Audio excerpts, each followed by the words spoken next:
All right, it's the Hoopers morning run, and we're returning for season 2. Back at NBA season, it's 3 days in. It's been some big games already. Been some exciting games.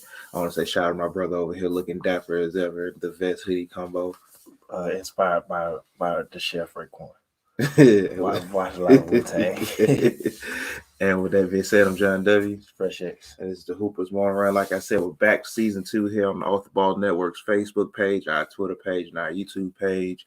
So far, so good in the NBA season. 3 days in, we've had some really big games. We've had some questionable games. Steph is averaging 10 rebounds right now. I don't think anybody was expecting that. He had a triple double night one. Come back 10 rebounds with 45 points last night. Looked like he's going for another scoring title. Jaylen Brown comes out with 46, but the Knicks get the double OT win. John Morant 37, 6-6. Right. Yep. Continuing what he left off at in the playoffs. Miami picks up a big win. You know, Milwaukee was down a lot of players, but nonetheless, Miami did what they were supposed to do and took advantage of it. Just off these first 3 days, how you feeling so far about this NBA season? Impressed with the Warriors so far, Steph in particular. Sure, it's 2-0. They came back in the first night against the Lakers. Steph had a light game, and then he explodes last night. This team has more NBA players on it than last year's team. That's fair. So I'm interested to see how they keep going. Steph definitely looks good to start the year. And other than that, the Miami Heat look really good. Tyler Hero in particular, I know he's on your 6-man of the year watch. Surely. 27 points. Like you said, the Bucks were down some players, but they shouldn't have got destroyed like they did. No. And I can't remember who said it, but shout out to Jelani, What the Game Means to Me podcast. He said it looks like the Hawks had the deepest team in the league. Zach also said that. And I saw somebody reply to Jelani saying the Bucks had the deepest team in the league. I don't know if they were trolling or not, but they definitely didn't. Their depth, I'm questioning their depth after that game. But 6 players is a lot of players still, though, to be missing. Yeah, but Connaughton played, Giannis played, Middleton played. Grayson Allen, people George, like Grayson. Yeah, that's true. So I don't know. But Miami looked good overall. I mean, at least Tyler Hero for sure. No, for sure. They definitely did. Bam came out and he looked aggressive last night. I know that was a lot of the thing with a lot of people last night. He didn't necessarily look offensively aggressive. He was kind of waiting to be put in situations to, score or be able to make a play. Do you think that was a difference last night? But which player? With Bam. Yeah, Bam. He kind of got after it last night. Honestly. Yeah, Bam was definitely being aggressive. I think it was. I like seeing how they played with him and Kyle, because Bam got accustomed to handling the ball a lot last year, even really bringing it up the court like Jokic. But he still had the ball in his hands a lot. But he's playing out pick and rolls, so he's being aggressive. He was shooting his mid range. Or whatever, so that definitely looks good. He's trying to get back in the All-Star status. Bam's top 5 center, so he did what he had to do. I agree with that. Yeah. No, I definitely agree with it. Like I said, the Miami just looked good in general last night. PJ Tucker looked like he's going to fit in well there. Like I said, I don't know what's going to be the real difference between Goran Dragic and Kyle Lowry. Outside of Kyle Lowry is going to be healthy, but he's, I'm still wondering about their bench, though. Like I said, I know Tyler Hero is going to be good off the bench. Max Strauss should give them some minutes, but Victor Oladipo didn't play last night, and the longer you go into the season, that bench is going to be kind of important at some point. And right now, I don't know who else is going to really give them good minutes off the bench, because there's always somebody. I think Kyle Lowry's a better facilitator than Goran. Goran's a better heat check scorer. I mean, Kyle can hit some threes, but I think Goran a better scorer. I would say Kyle's probably a better defender too. But he's gonna have to bring facilitating to that team and trying to put people in the right positions, being a veteran point guard. We are gonna have to see what they get from their bench. They got Markeith. Obviously, Tyler had a big night, like you said. They missed Oladipo. I was impressed with Dedmon. Dwayne Dedmon is one of those players. Like he's a valuable piece in my opinion, because he can do a lot of different things. He's a talented player, right, and good size on the court. So, but they're gonna have to do it consistently. So that's what we'll see what happens. No, sure. I want to talk about the Lakers real quick. Of course, they on one after that game, after the season opening, lost to the Warriors. I think they kind of went with a funny lineup that wouldn't really optimize their 3 best players to their fullest capabilities. Of course, it was Westbrook, Kent Bazemore, LeBron, Anthony Davis, and DeAndre Jordan. Right. And I just don't think who's the shooter in that lineup? I guess is my first question, real quick. Like, who do you? Because with Westbrook and LeBron alone, you need somebody that can consistently knock down, catch and shoot shots. And honestly, it'd probably be Anthony Davis in that lineup with him and Kent Bazemore in that five. I just don't understand how Bazemore and DeAndre Jordan, like DeAndre Jordan has been unplayable the last couple of years, and Bazemore has been in and out of rotations. And you start the season with them. I didn't love Wayne Ellington starting, but he definitely would have been better to start with that team. And Right. I don't know the plan for DeAndre Jordan. I don't know why he's necessarily their starter right now, but I would start if you're gonna start a real center. I would start Dwight over him. Right. But yeah, that lineup was kind of weird, but they were in control most of the game. LeBron looked good, AD looked good. Obviously, Westbrook struggled or whatever, but the Lakers, they'll be okay. I saw Paul Pierce says that I don't know if he actually said this actually, so I just saw it retweeted on Twitter. But I'm saying that they look like that old Karl Malone, Gary Payton team. People got to remember about that team before you just start throwing it around. And they lost in the finals. They finished first in the West, so if they look like that team, right, they're going to the NBA finals. So that's not the downer that you think it is. Yeah. So right. Like, I think we should stay away from that. Stop acting like that team didn't go to the finals. And of course, with expectations from with the team like this, there are parts of their fan base who's kind of, either trolling or just kind of ready for like changes already to be made. And it's like it's game one for everybody for the most part. So some teams will come out fast, some teams will come out slowly. Changes do need to be made if Kent Bazemore and DeAndre Jordan are actually in the starting lineup. I know Ariza was supposed to start, so he's hurt. That kind of explains the Kent Bazemore thing. But put Wayne Ellington out there if that's the case. But DeAndre Jordan is not a starting NBA center. He hasn't been for a while, and I don't even think that he's unplayable, but Dwight is definitely like Dwight had a way better year than him last year. True. And he's better than him still right now. And I feel like Dwight, they're just forcing him to come off the bench because that's I guess where he's at in his career, that's a reputation where you got to come off the bench. But on this team, he's a starter. He should start for them. Yeah, he should start. I feel like people trying to force these players, like they got to come off the bench. Right. I mean, like I think Melo should come off the bench, but it's just a foregone conclusion that he needs to come off the bench now to be on a successful team, and I don't think it's that. And even just with the Lakers, like they are an older team, you would think they would want to get out with the best lineup so they can get out to a quicker start in the game, just to go ahead and get in that rhythm and get going early. That's just how I feel about it. Like only way I wouldn't start Dwight is if we start an AD at center, which everyone kept acting like that was gonna happen, but we knew AD was not gonna start at center. He doesn't want to play center. He played it in possessions. I mean, in stretches, but he doesn't want to be a starting center. Right. And THT was also out. He didn't play the first game, so. Which he probably could have got Kent Bazemore start, but if your normal starters are out, that guard should have went to Malik Monk or Wayne Ellington, not Kent Bazemore. And DeAndre got to go. Like I said, but go over to the Knicks real quick. Like I said, they picked up a win in double overtime, despite Jaylen Brown going for 46, a career high, NBA season high so far. How the Knicks? It was a back and forth game. At some points, the Celtics were up big. The Knicks kind of went up by 10.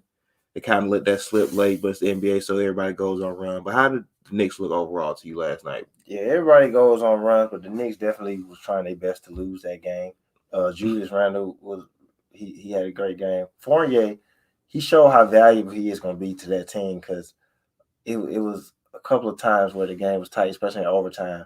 And even the times when he missed, he just was so willing to take that open three, and he made a couple of them to give him the lead or push the lead or whatever. No, sure. I don't think they really had that last year, so it's good to have that this year. Obi looks extra confident on the court. I know. I like Obi, especially he picked his play up in the second half. Yeah, he only had 1 point at the end of the first half, but he turned up in the second half, and like the big dunks, him and Derrick Rose got a good connection going. Payne Pritchard. Right, yeah, they got a good connection going. RJ, he shot the ball efficiently. He played some solid defense.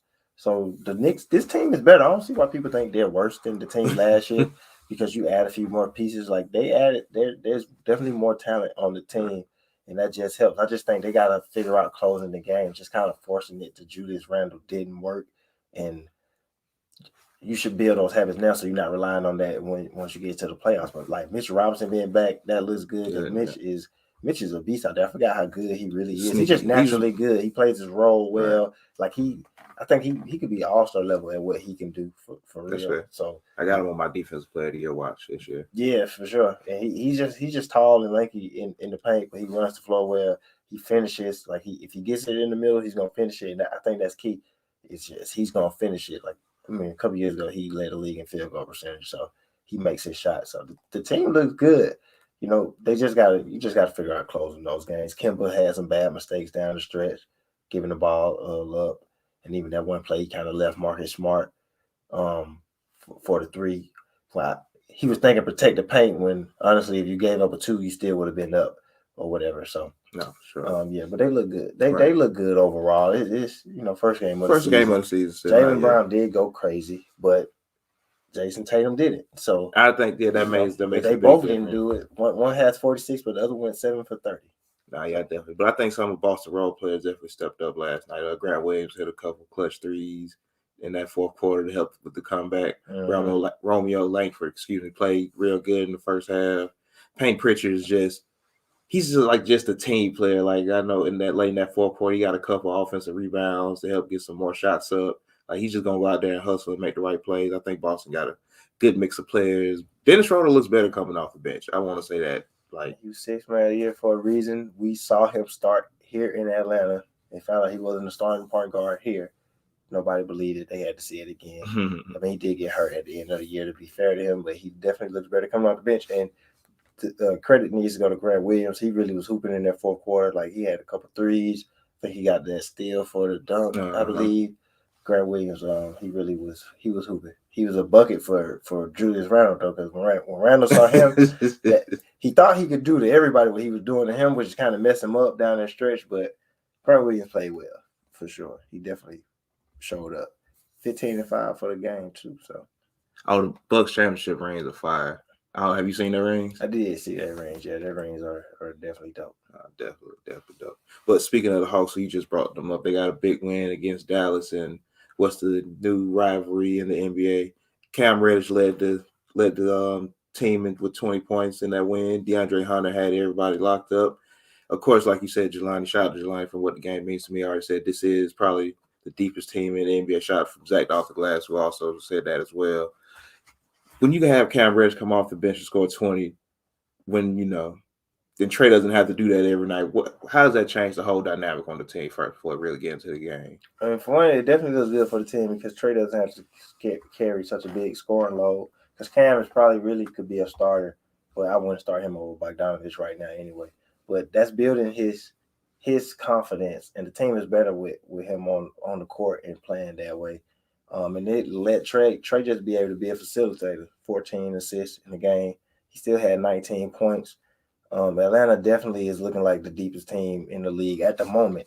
I mean, that doesn't necessarily guarantee a championship or going to the finals or nothing either. So, because you got to figure out playing those minutes. Like Lou didn't play last night because he was out. Gallo still got Big O, but the possibilities are there for the Hawks to be a good team. And how they played last night is why I said on Couch Coach show the other day, shout out to Coach, that they could finish first in the East, right? Just because you're gonna be able to win these games during the regular season where you can pull away. It doesn't necessarily mean they're the best team in the East, but when you got a player like Trey and a closer like Luke still at this point in his career and Cam, you still can make some noise. So it's just for them, it's just about developing.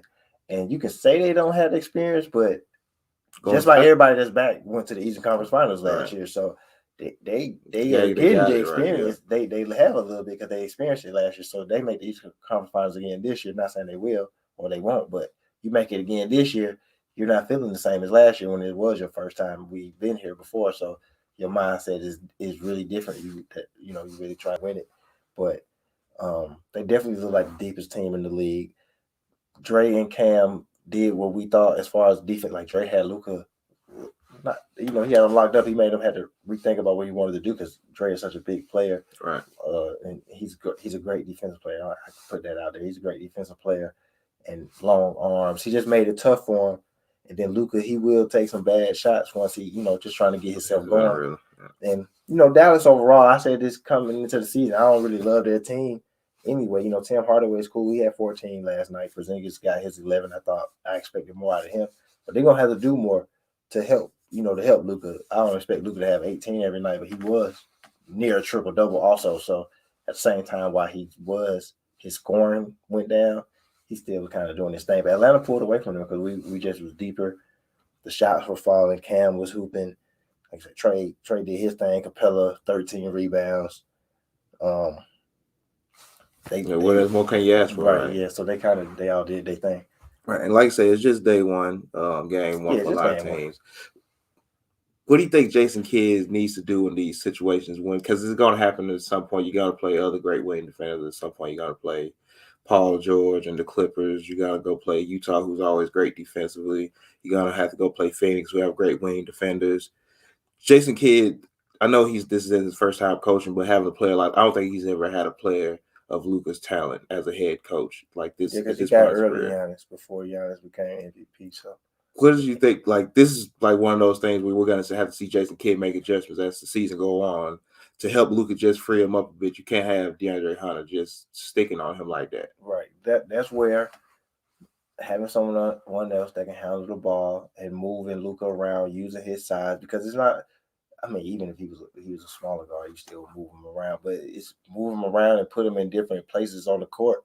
And then also, that's when I play through Porzingis a little more. Right. And Porzingis knocking down shots is just going to open it up for Luka. And Porzingis, I mean, he was what was Porzingis? He was 4 for 13, so he got to make his shots. But this is where I'm going to him to get closer to 20 shots, honestly. I mean, he takes 13 shots like he's a role player. They're looking at him as an all-star. Right. So he needs some more shots. And you also need Tim Hardaway to knock down. He also needs to take more shots. But I think it just shows how well the Hawks defense is overall, though, because they were able to limit everyone's opportunities out there because you can switch it up with Dre, Cam, John Collins, a willing defender. You got Capella in the paint. That's 7 feet.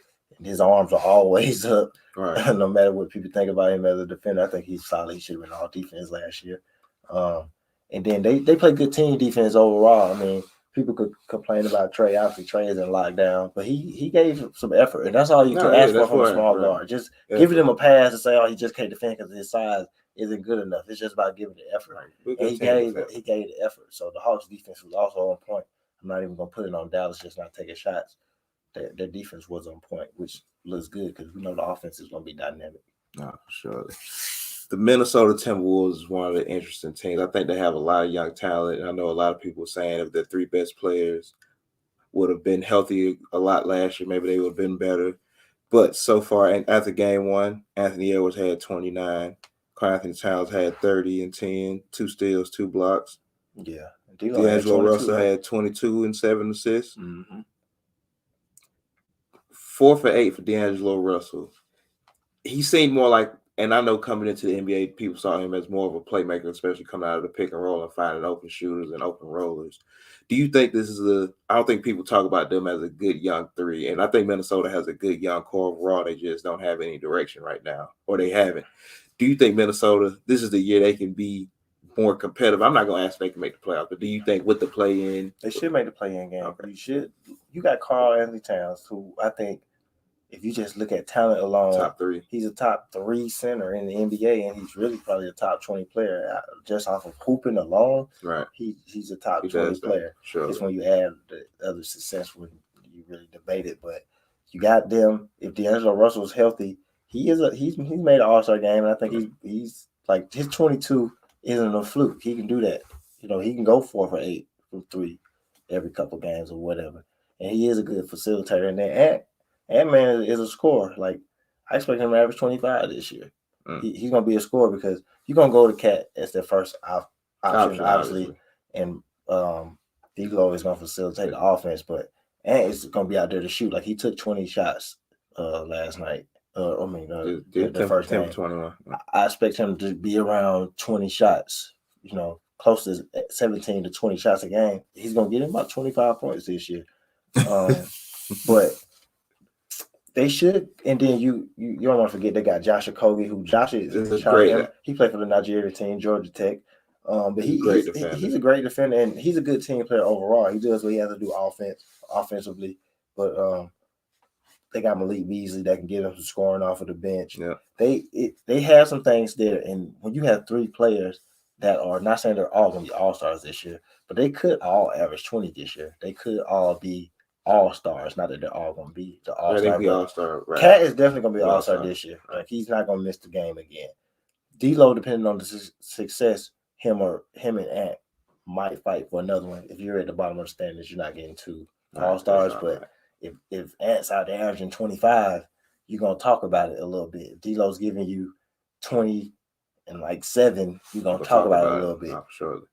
It's just what they can get out of everybody else. I'm not worried about Josh and Kobe. It's just what you get out of all the other pieces.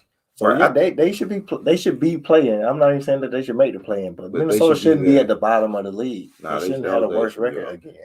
And I feel like they got the 3 combination of players that you want in any era of the NBA. They got a center, got a point guard, they got a wing scorer. And I feel like if you have those 3 and they're good at that, like say Ant came out 21 shots, 29 points, that's kind of what you want to see from him. Yeah. And when you can do that, you can have some success when you're doing that. Exactly. Then, Taurean Prince on their bench, Naz Reid, they got some solid players. It's just about, like you say, getting the direction down because the team is all over the place. Yeah. And, their players coming to hoop every night, too. I mean, they need Cat to be around 27 points this year, 28 points, because that's what the top centers are doing. Joel is averaging 28, 29. Jokic had 27 the other day, so that's what you're going to see from them. No, but they should be in playing territory. I'm not saying that they're going to make the playoffs either.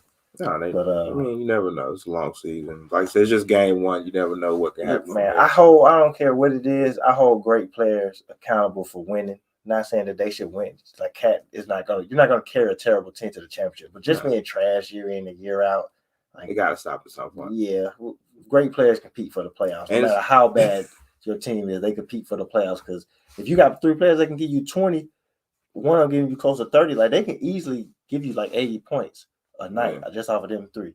So that should put you in possessions and chances to win a game. No, for sure. And it's funny. I remember before the game, like the day before, it was a couple of quotes coming out. I don't know if they're true or not. Oh yeah, was Cat was like, he gonna get himself pumped up pregame, watching gorilla fights. Yeah, I asked, is that his way of demanding the trade? And then D'Angelo Russell, it was a quote came after that from D'Angelo Russell saying he's coming out there, they're looking to kill everybody, anybody in front of them, they just want to kill them. They out for blood. But on a strong note and on a good note, isn't that what you want to hear from your 2? They're ready to fight every night. They're ready to, that's just competitive spirit. Yeah, those are your best players, so you want to hear that they're ready to go. And we don't even need no commentary for Ant-Man. No, we know. We already know how he ready. He's been ready. He's been ready. We all know how Ant coming, man. So we good. No, for sure. But I want to talk about one more young player before we get ready to wrap this thing up. Is it All-Star LaMelo? Okay, my bad. 2 more players. We ain't got to go through LaMelo for real, but I do just want to give him credit just for being a hooper. I saw somebody. They said something about his, how he's saying his development, but he's developed regularly, in my opinion. He just took an unnatural path because he left high school so early, but he's been playing basketball and he's been playing against pros. But LaMelo got credit. He deserves his credit for. He's always been confident. If you go back to, when they was on Facebook Watch and he was in high school, and even then he thought he was better than Lonzo and stuff like that. And he always was confident that he could play well. And the biggest mark on him that everyone had, including me, and I'll stand on it, was his shooting. And it wasn't just his shooting, it was his form. But look at how he's shooting. His form is extra clean now. He's cleaned it all the way up. We knew he was going to be able to pass the ball. We knew he was going to be able to rebound. But if Charlotte's good, LaMelo's going to be an all-star this year. I don't necessarily like that fit he was rocking. The fit was terrible, but because the color was wrong. But this is the thing. Like Charlotte needs that. Charlotte, he embraces being a star in Charlotte. Exactly. As a basketball city and as a budding city in general. I don't know if y'all know, but Charlotte is trying to get ready to compete with some of these other cities. It's as far as everything goes. So they need that somebody that want to be a star and wants to be there for all we know. That's he wants to be there and he embraces being that star for that team. So that definitely helps. That definitely helps Charlotte, and it helps potential free agents over the years as long as you have LaMelo. Yeah, players don't want to play with LaMelo because he'll pass the ball. Like him scoring 30, he's not even going to be it. I don't even think that's him. I think it can happen, but he's out there to pass the ball and get everybody involved and make exciting plays. So shout out to LaMelo. Sure, but I want to speak on Ja Morant real quick. Like I said, came out 37, 6-6 in the win. like I said, just picking up from where he had left off in the playoffs and in the play-in game. Of course, John's been one of those players who everybody's picking to be a first-year All-Star this year. How good do you think John can be, and how good do you think he can have Memphis this year? Him and Jaren Jackson, the rest of that young core in general. Yeah, him and a healthy Jaren Jackson is competing for the playoffs again. I don't know if they're taking a step forward and moving into like that 6 range or out of the play-in territory. I think they might still be in the play-in territory, but John's gonna have a big year this year. I think they're gonna be winning, and you got to remember he got hurt at the beginning of last year. He started off this way last year. I think he scored 41 first game of the season last year, somewhere in that range, and then he got hurt, missed a couple weeks, and they kind of hurt his All-Star chances last year. So I definitely think he's gonna be an All-Star this year. I don't know whose spot he's gonna steal at this moment, but I think he's gonna be an All-Star this year. And like Memphis is gonna continue to compete. They got a solid team. Sure. Jaren Jack, they competed for the playoffs last year, and Jaren was hurt. So you bring Jaren back, his versatility, his shot also looks better. Memphis will be okay. I think they still need a big time wing scorer. I know some people like Dillon Brooks, but I don't think Dillon Brooks is the star that people think he could be. I don't think he's a 20-point per game scorer. I think he's a solid role player. I think he can handle the ball for you occasionally, but you really just want him knocking down threes, getting energy dunks, and defending. But if they add that, whether it's a guard or a small forward, just somebody that can like really get some buckets at a high clip, that'll put Memphis over the top. No, for sure. I want to go over Cleveland starting lineup real quick because it's just you're not gonna see this from any other team. But they have no choice. This is what they decided to do. So they go Evan Mobley, Darius Garland, Lauri Markkanen, Colin Sexton, Josh Allen. I'm not surprised since Markkanen is kind of he's the small forward in this line. Yeah, he is a forward, but I can see why you have him at the he can 3. still stretch the floor, right? Handle the ball. You just gave Josh Allen $100 million, so he's definitely starting. And Mobley is impressive. Like he's a solid player. He has 17, 9, and 6. Mobley he's impressive. So the main thing is Lauri Markkanen, because you see him at the 3 and you just think, oh, he's 7 feet. But is he gonna be able to move his feet well when he plays certain wing defenders or whatever? Right. Obviously, he has the length to recover, so it's just by giving a little bit of effort also. So it is crazy because you don't see it, but I honestly get it. You think he's gonna have? You think he can have more success as an NBA 3 just because of his offensive capabilities? Nah, he'll be better at the 4. So it's kind of the reverse. The reverse how you have the shorter 4. Yeah. It's gonna be the taller 3. I think the key is that Evan Mobley, he's such a versatile player, which I didn't know much about him coming into the year, but he just seems like he's got a good feel for the game overall. So he's gonna make it go, but. It's like their backcourt is small, and then front court they're huge. So, I mean, because Colin Sexton, I mean, what are they 6'2", 6'3" together? Yeah. Like they're not that tall, but then Mobley's 6'9", right? He's 6'9". Martin is 7 feet. Jared Allen 6'10". So you got to make up, I guess. That's how you make up for it. But no, like I said, you're just not gonna see it often. But I probably would start Isaac or Carlos and just bring Markkanen off the bench at the 4. Yeah. Because Mobley's nice. He's going to start. No, I kind of agree with that. So, top 75. We won't have to go deep into it because, honestly, I'm not finna get that look. I'm not finna get that list a deep look. It's a good thing because it's just the NBA celebrating their players and celebrate the NBA in general. Of course, with these kind of lists, players are going to get left off. And because it's a continuation of a list that already existed, and there's been so much basketball played over the last 25 years and so many players coming into the league. I seen Will, shout out to Will first and foremost, for making this point.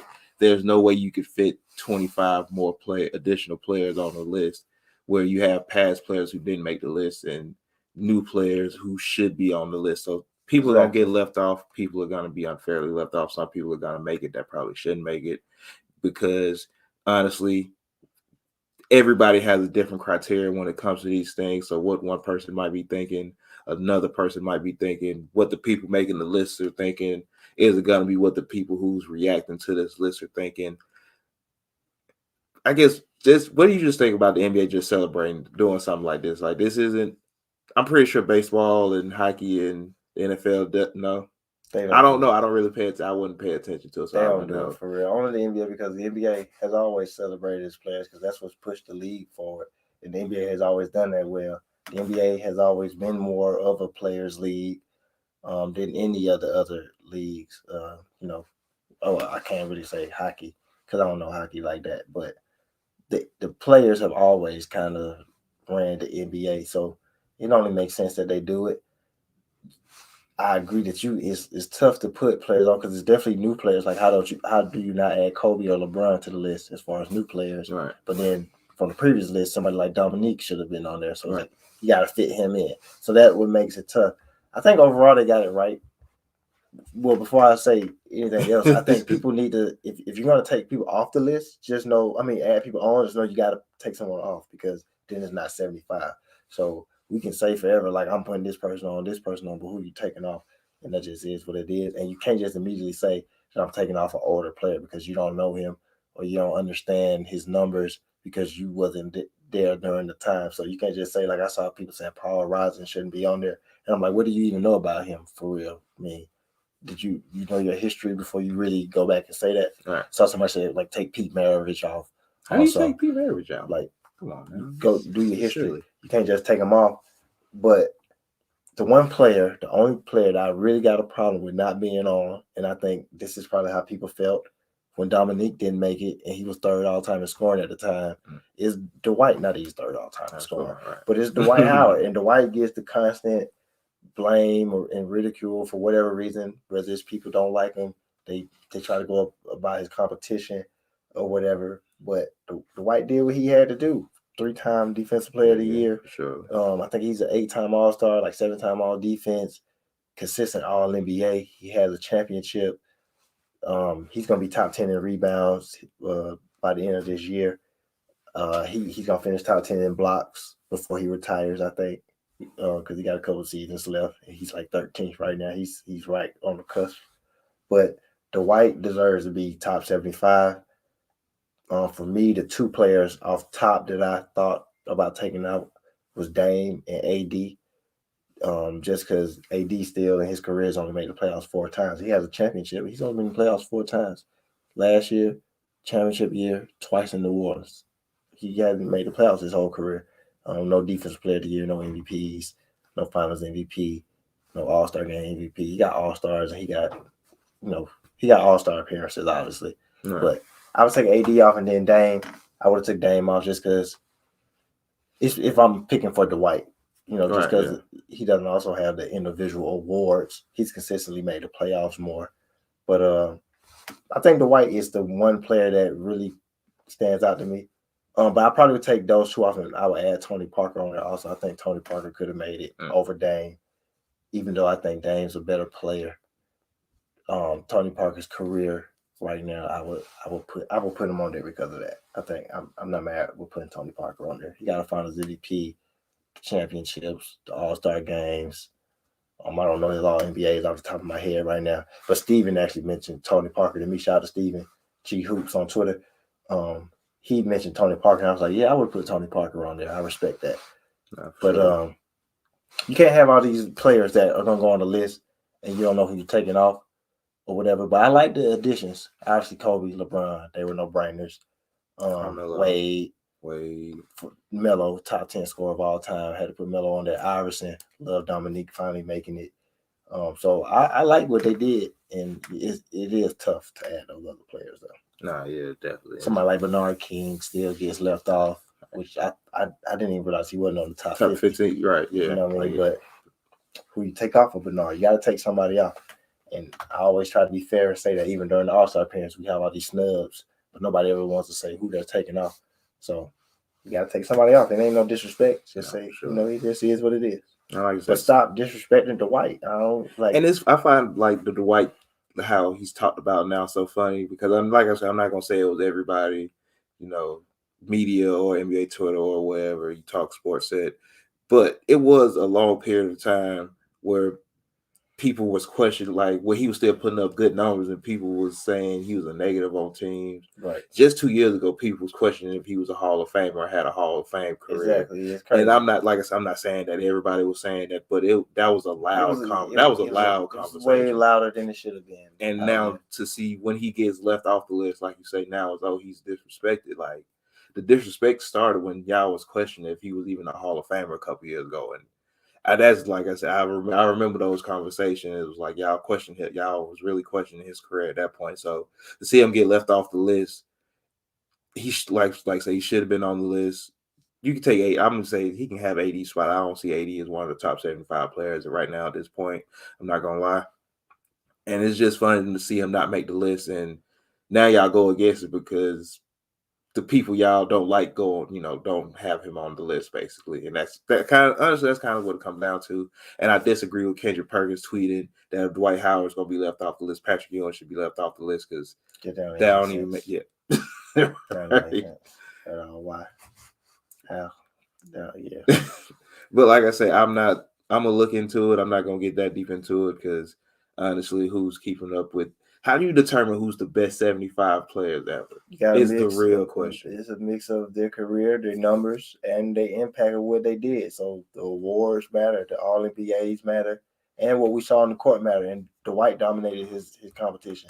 He led that Orlando team to the finals, and they were competing at the top of the East every year while he was winning Defensive Player of the Year, second most all time, winning rebounding championships, defensive block awards or whatever. So he should be on there. It ain't really a debate. You want to say it's because you can nitpick at anybody's career. No, for sure. Anybody in history. You could say the Celtics went on those runs while playing 8 teams in the league. It's always some said about the guards that Jordan played. It's some said about the competition that LeBron had in the East when he was on his run of going to 9 straight finals. Yeah. You can literally always say something about anybody. It's the new thing that Tim Duncan isn't. He's overrated. You can say something about anybody. Respect what these players do. And Dwight is top 75 all time. No. Dame and AD can come off. AD for sure. And I said Tony Parker over Dame. So I saw somebody. I think Steven said him also. Dennis Johnson. Yeah. Over Dame. So I wouldn't be mad at that either. But I would go Tony Parker. Tony Parker, Dwight are the 2 players I'm adding. Trace McGrady, thought about him. Vince no. Carter. Thought about Vince. No. Mutombo. Thought about Mutombo. No. Penny Hardaway. Penny's not even in the Hall of Fame. No disrespect. Shout out to the guy Penny. He's not in the Hall of Fame. Artis Gilmore. That's tough. I said because he had a better ABA career than he really had an NBA career. And that matters too. So no. Kyrie Irving. No. Kyrie's not top 75 all time. I'll say top 20 all time. Clay said he's top 75 all Clay time. is a weird one because I feel like Clay has an argument, but at the same time, I feel like he doesn't have an argument. Like people say Grant Hill. No. Like you can't just think Chris about Webber. their game. If we just say the top 75 most talented player ever, yeah, but that's not what it's about. The greatest players are also Chris Webber is enough also. It's not just about how good you are. It's also about what you did and your impact on winning. And that's how you look at the list all the time. We got all of these Hall of Famers, but it's different tiers of Hall of Famers. Because if we're all making all NBAs, we're all making all-star games. He got scoring titles. I got scoring titles. You want MVPs. I want MVP. What's the separators? So because everyone in the Hall of Fame is great. They all average 20, 10 rebounds, 2-3 blocks. What separates them is the winning. So then you can decide how much did the team play a part in it and what you just naturally saw. But your accomplishments matter at the end of the day, and not just that Kyrie's the most skilled ball handler of all time. That doesn't mean he's better than a player that didn't dribble as good as him. Like, I mean, taking Bob Cousy off of Kyrie. Yeah, exactly. But what he contributed to the game mattered. Or whatever. That's true. So it's not just about his talent. Talent-wise, Kyrie is probably one of the top 50 most talented player ever, just straight game, what he could do, placing him on the team. But he still got to build his legacy accomplishment-wise. Yeah, he has a championship while playing with LeBron, but he also hasn't consistently advanced in the playoffs without LeBron. So, and you got to weigh both of those points, and I don't think there's nothing wrong with that either. When you're talking about the greatest of all time, how do you separate Jordan from Kareem? They both got 6 championships. How do you separate them? Jordan got 6 Finals MVPs. Kareem don't. It's just the little things. It's the little right? things. How do you separate LeBron and Magic or whatever? LeBron, the regular season MVPs add up. That's when LeBron's numbers kind of stand over. So, and then you kind of look at what you're watching. Also, it all matters. But yeah, I can't put. It's certain players I'm just not taking off of that. No, but I do think somebody even like Kawhi. Kawhi was even kind of debatable for me. Wait, Kawhi made it? Yeah, Kawhi made it. Kawhi 70, he made the top 75. See, now that's my thing. I feel like if Kawhi's on that, that's what I was like. I give Kyrie that spot before Kawhi. No, this is why Kawhi get the difference for me. For me, his second Finals MVP definitely matters. Yeah, that's a big one. The scoring pickup over the past few years matter. But then I give him his credit defensively. I think he top 3 all time on the wing.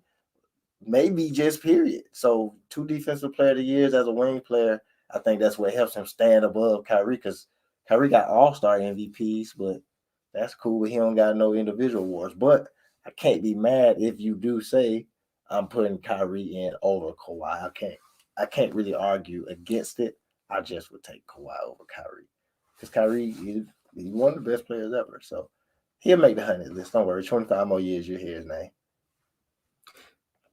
That's an argument for 25 more years from now, because like, how do you watch 25 more years? We're gonna be adding Luka, we're gonna be adding Trey, you're gonna be adding Zion if he stays healthy. And it's gonna be played. And I think you're gonna be adding players that just over time. I think players just, regardless of how much you know the game or how much. LaMelo goes on to make 6 straight All-Star games. He wins MVP. He on that list in 25 years. Like, it's just gonna players just gonna be going through as time goes on.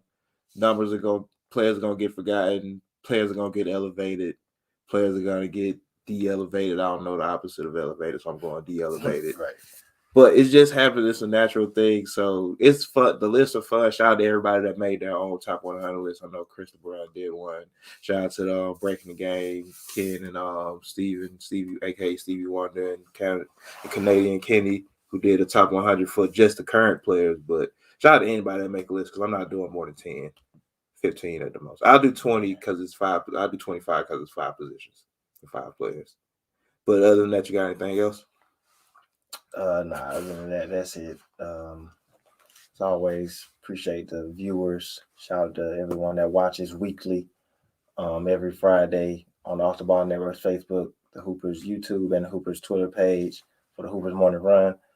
You can catch us tonight on the Nothing But Net channel through the Dash Radio app. Go ahead and download the Dash Radio app, and you can catch the Hoopers Hour 8 p.m. tonight. That also comes on Monday. We doing some recording this weekend for a dope episode we're gonna drop for Monday, or whatever. So definitely be sure to check it out tonight and look out for Monday's episode. Hoopers Room every Wednesday at 6 p.m. on the Halftime app. We just did Ben Wallace this week. Don't know what we're doing next week. We also got something brewing up for Thursday. So just look out for that. Plus look out for just some YouTube stuff that we're working on now. So go to YouTube, search the Hoopers Pod, and subscribe to the YouTube page. And anywhere podcasts are available, of course, got the Hoopers Pod. Just search the Hoopers Pod. And don't forget us on the Twitter at Hoopers Pod. I'm John W. For sure. This was the Hoopers Morning Run Season 2, Episode 1. Catch y'all later, players.